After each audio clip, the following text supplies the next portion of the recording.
After 40 years in the wilderness, Israel stood at the edge of the Promised Land. Moses knew his journey was ending. Before the people crossed over, he gathered them one last time. Moses repeated God's law, reminding Israel of all the Lord had done, their deliverance from Egypt, their failures in the wilderness, and God's faithfulness through it all. He urged them to love the Lord their God, to obey his commands, and to teach his words to their children. Moses warned them, obedience would bring life and blessing, but turning away would bring loss. Then Moses blessed the people and prepared them to move forward without him. His final words remind us, remember what God has done, walk in obedience, and choose life. As Moses stood on the edge of the Promised Land, a place he would see but never enter, he gathered the people of Israel for one final, powerful message.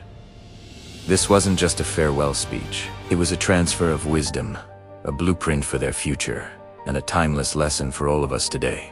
His words, recorded in the book of Deuteronomy, echo through millennia, speaking directly to our hearts about faith, memory, and choice. Imagine the scene. A generation that had wandered the desert for 40 years, now on the brink of receiving a promise made to their ancestors. The weight of this moment was immense. Moses' first and most crucial instruction was simple, yet profound. Remember, O Hedim, take care, and keep your soul diligently, lest you forget the things that your eyes have seen. He wasn't just talking about remembering historical events. He was talking about remembering God's character revealed through those events. Remember the parting of the Red Sea, the manna from heaven, the water from the rock. Remember the pillar of fire by night and the cloud by day. Why was memory so important? Because memory shapes identity. By remembering God's faithfulness, they would understand who they were, a chosen people, rescued and sustained by a loving, powerful God. This memory was meant to be the foundation of their national identity and their personal faith. Forgetting God's acts would lead to forgetting their own purpose. It's the same for us.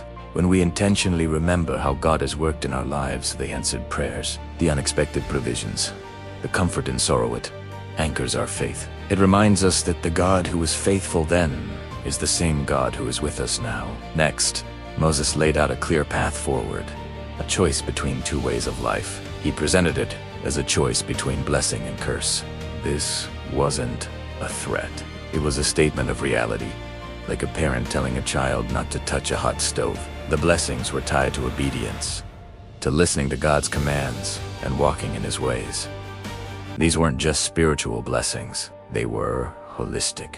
They included fruitfulness of the land, health for their families, and victory over their enemies. Obedience wasn't about earning God's love, but about living in alignment with his design for human flourishing. When we align our lives with God's principles, love, justice, mercy, forgiveness, we naturally position ourselves to experience the good things he intends for us. It creates a life of peace, purpose, and wholeness. On the other hand, Moses warned of the consequences of disobedience, the curses that would follow if they turned away from God to worship idols. These consequences were the natural outcome of disconnection from the source of life. Famine, disease, defeat, and exile. These were the painful results of choosing a path that leads away from God.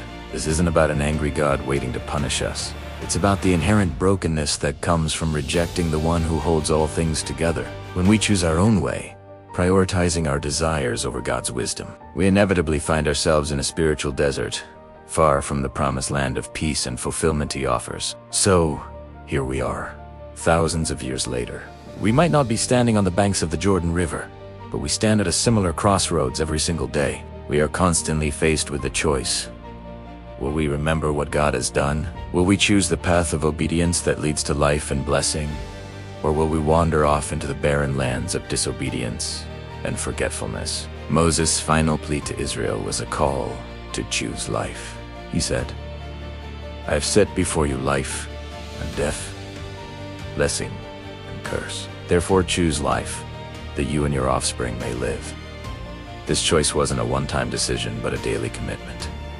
It's a choice to remember God in our daily routines. It's a choice to read his word and align our actions with his truth. It's a choice to love God and love our neighbors. It's a choice to trust in his goodness, even when the path ahead is uncertain. just as it was for the Israelites. The story of Moses' final words reminds us that our faith is not passive. It's an active, daily choice. It's about cultivating a heart of remembrance, gratitude, and obedience. As we navigate the complexities of our own lives, let's take his message to heart. Let's choose to remember God's faithfulness. Let's choose to walk in his ways. Let's choose life so that we and those who come after us may truly live. Thanks for watching. If this message resonated with you, hit that like button and subscribe for more content that explores the timeless wisdom of faith. See you in the next video.